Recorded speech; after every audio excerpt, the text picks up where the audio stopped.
O Jornal da Rede Alesp conversa agora com o juiz de trabalho José Roberto Dantas Oliva. Ele fala sobre o Dia Estadual de Combate ao Trabalho Infantil. Boa tarde, José. Seja bem-vindo aqui ao Jornal da Rede Alesp. Olá, a satisfação é minha. Eu quero deixar os meus cumprimentos a todos os telespectadores e ouvintes da Rede Alesp de Comunicação. E, doutor, o senhor ajudou o deputado Ed Thomas a elaborar o projeto 33 de 2020, que institui o Dia Estadual de Combate ao Trabalho Infantil. Como foi pensada, então, esta proposta até a finalização e o protocolo aqui na Assembleia Legislativa? Na verdade, eu pouca coisa fiz. O deputado Ed Thomas, que é um amigo muito querido, é uma pessoa bastante séria e conectada com os temas que são importantes para a sociedade de um modo em geral, e dizem respeito à sociedade. Ele me dá crédito generosamente a essa ajuda que nem sequer foi necessária. Eu apenas sugeri a ele o tema que prontamente, imediatamente, propôs a apresentar este projeto de lei que é extremamente importante. É hora de São Paulo dar o exemplo também. E a Assembleia Legislativa tem a oportunidade de dizer a todos que aqui em São Paulo nós nos preocupamos com a infância e com a adolescência e não aceitamos o trabalho infantil. Na verdade, a Organização Mundial da Saúde, já em 2002, instituiu o Dia Mundial de Combate ao Trabalho Infantil. Nosso país, o Brasil, também já fez, eu disse Organização Mundial da Saúde, desculpe, é que o tema da pandemia está tão em voga que eu me confundi. A Organização Internacional do Trabalho, que também é uma agência da ONU, né, que instituiu o 12 de junho como Dia Mundial de Combate ao Trabalho Infantil em 2002. Em 2007, o Brasil fez o mesmo e instituiu, pela Lei 11.542, o Dia Nacional de Combate ao Trabalho Infantil. Agora é a vez de São Paulo, mas muitos podem perguntar, ter uma data é alguma coisa importante?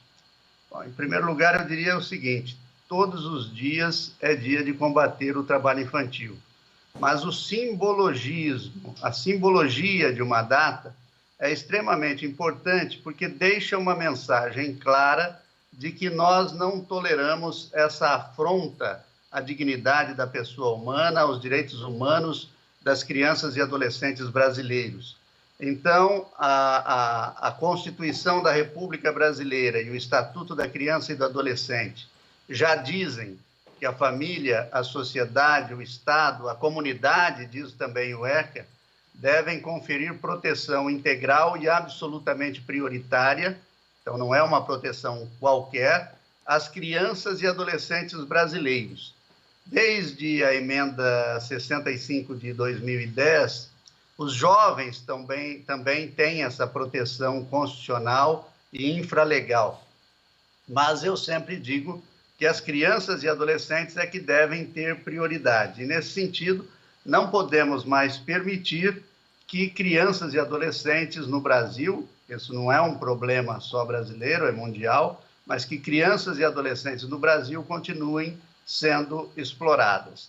E nós temos um número ainda muito expressivo, na verdade, infelizmente o IBGE não tem divulgado os últimos dados, desde a PNAD de 2016, divulgada em 2017, que nós não temos novos elementos acerca de estatísticas de trabalho infantil, mas naquela ocasião o IBGE, que havia feito uma mudança metodológica, indicava que nós tínhamos 1.800.000 crianças e adolescentes de 5 a 17 anos sendo explorados.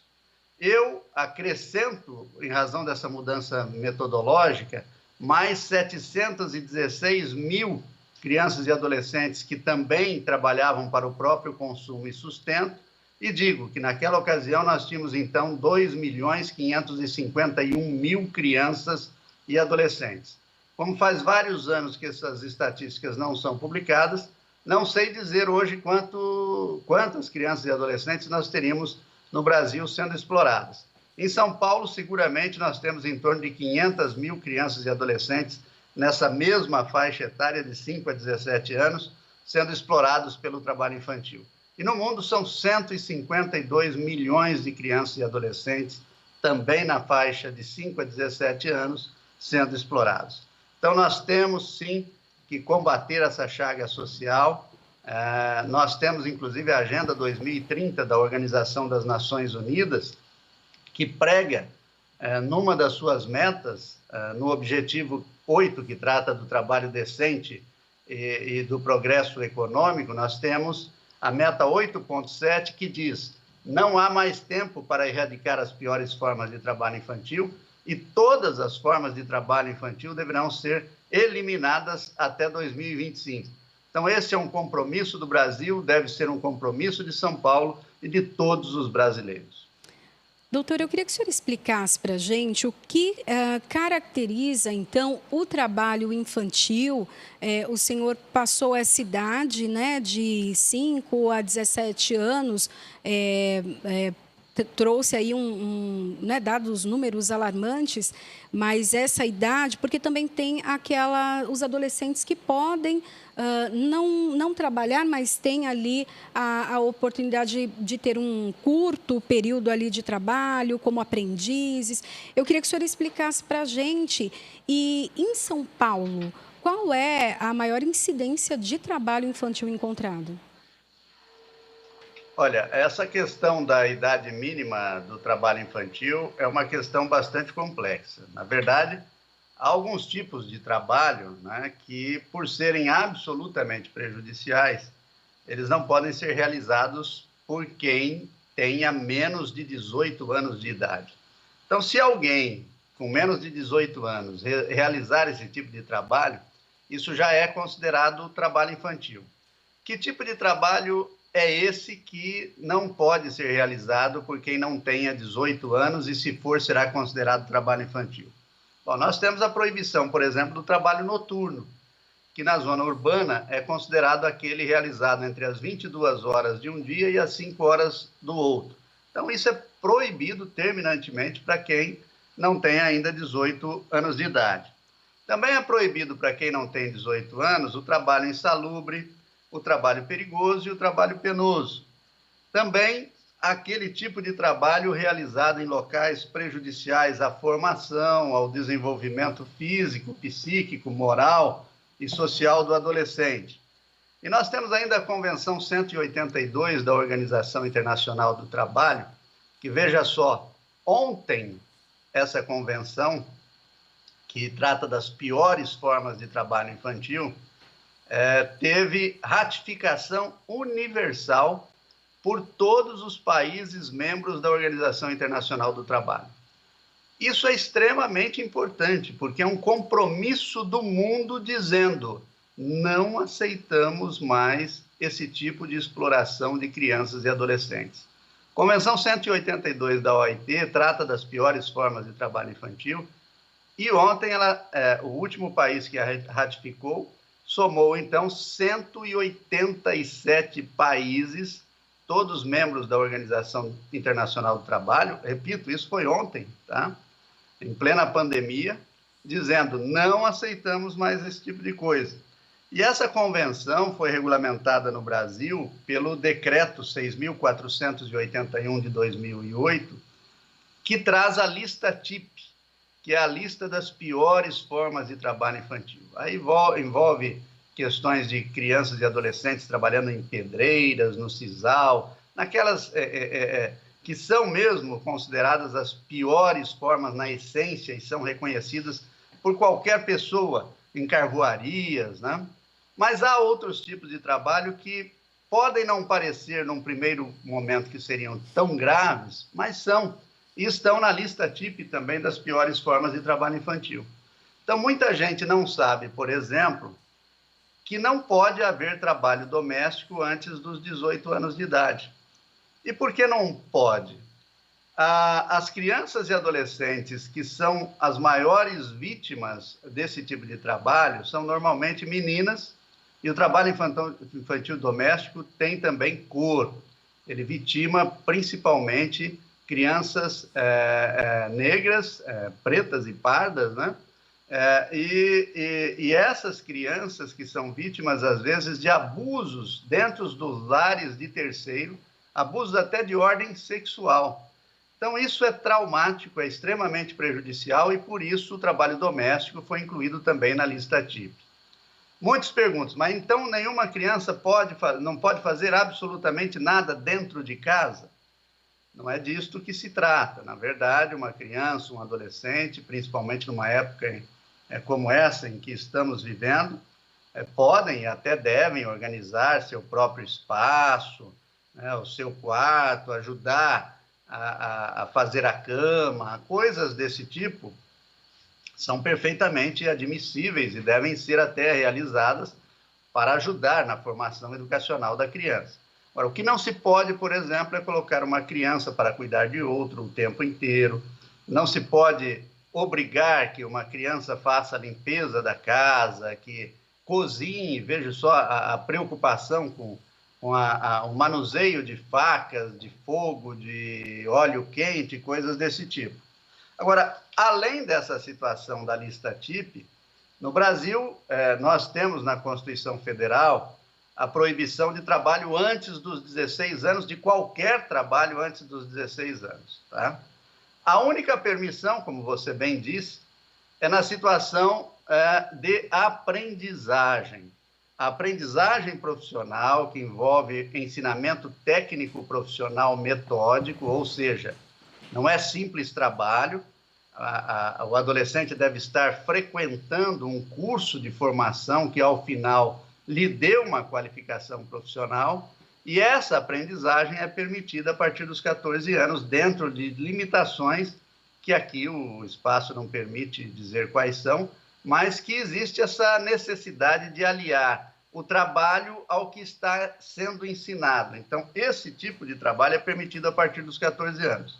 Eu tenho dito, inclusive, e estou escrevendo, inclusive, um livro sobre isso, que a idade mínima para o trabalho já foi elevada para 18 anos. Não vai dar tempo de tratar dessa matéria aqui também, vamos deixar para discuti-la depois em uma outra oportunidade. Mas por quê? Porque hoje no Brasil, e São Paulo também divulgou ontem, que é o primeiro estado a se adequar ao novo currículo do ensino médio, né? Hoje no Brasil nós temos que priorizar o quê? A educação. E a educação, não tem dúvida, no ensino médio, a Constituição e a Lei de Diretrizes e Bases da Educação Nacional também já estabelecem isso, deverá ser, além de preparo para a cidadania, de ser uma educação de qualidade, universalizada, que tenha acesso, que todos tenham acesso a ela, deverá ser também no ensino médio integral, em tempo integral. As horas de estudo, e isso não significa, obviamente, permanecer sentado num banco escolar o tempo todo, mas as horas de estudo na escola deverão ser elevadas para 7 horas. Então, como é que uma criança, um adolescente, melhor dizendo, que nós estamos falando no ensino médio, vai poder se preparar adequadamente durante 7 horas diárias e depois ainda trabalhar? Então, não é mais possível compatibilizar trabalho com educação. São Paulo já está também adequando o seu currículo do ensino médio às novas orientações nacionais, e é o primeiro estado a fazer isso. Então, por isso a importância desse projeto do deputado Ed Thomas para instituir no estado o Dia Estadual de Combate ao Trabalho Infantil. E, doutor, há alguma coisa que possa ser considerada exceção? Porque, por exemplo, a gente vê, às vezes, crianças que são atrizes, atores, né, mirins, ou fazem apresentação de programas. Isso também entrou em debate, né, por conta de um programa que tinha os seus apresentadores infantis. E também crianças que os pais são Miss, trabalham como modelo em agências. Como a gente pode... porque é uma linha bem tênue, né? Que a gente pode caracterizar aí nessa questão, porque às vezes os pais utilizam as crianças porque precisam do dinheiro, às vezes é uma remuneração boa, mas nem sempre, às vezes, a criança também está feliz com esse trabalho, né? Não, você tem toda a razão e foi muito bem lembrado.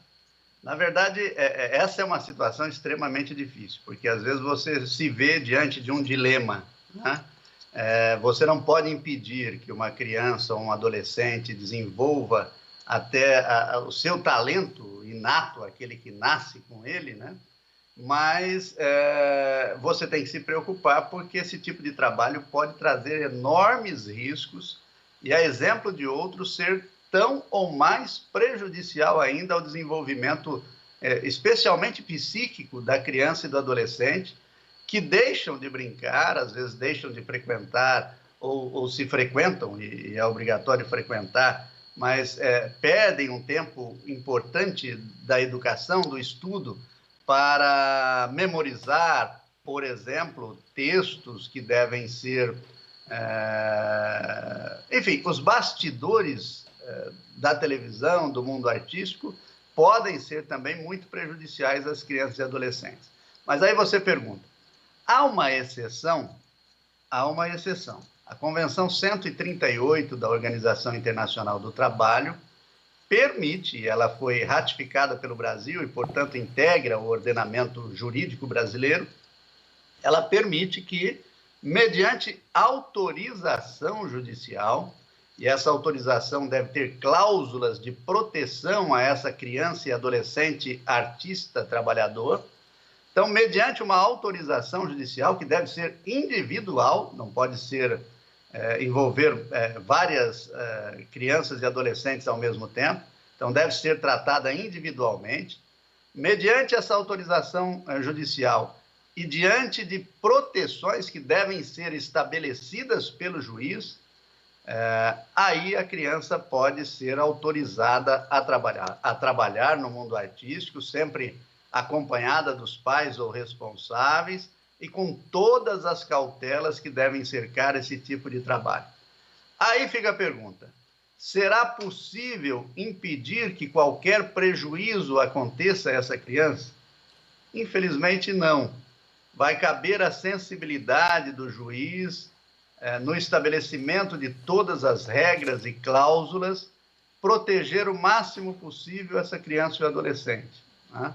Agora, nem sempre essa proteção será suficiente, mas há aí uma intenção de compatibilização, não impedir que se desenvolva talentos desde crianças, às vezes você detecta que uma criança tem muito talento, e não impedir, e não permitir que esse desenvolvimento se transforme numa exploração, porque às vezes os pais são os mais deslumbrados, na verdade a criança às vezes nem quer trabalhar no mundo artístico, mas o pai e a mãe ficam tão deslumbrados com a situação, e por isso até que a lei retira deles o direito de decidir sozinhos. Tem que um juiz dar autorização, analisando se isso será mesmo bom ou não para as crianças, né? Certo. Porque você se depara às vezes com situações em que na interpretação, por exemplo, de um papel, nem sempre uma criança saberá distinguir entre o que é ficção e o que é realidade,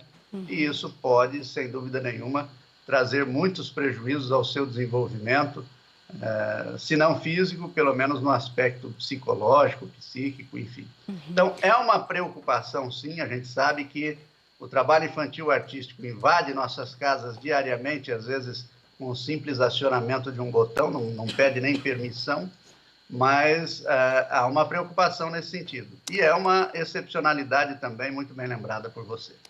Doutor José Roberto Dantas Oliva, juiz do trabalho, muito obrigada, então, por participar hoje aqui no Jornal da Rede Alesp e esclarecer as nossas dúvidas. Muito obrigada, um bom dia para o senhor. Agradeço bom dia e parabéns ao deputado Ed Thomas por esse importante projeto que, sem dúvida nenhuma, vai fazer diferença no estado de São Paulo.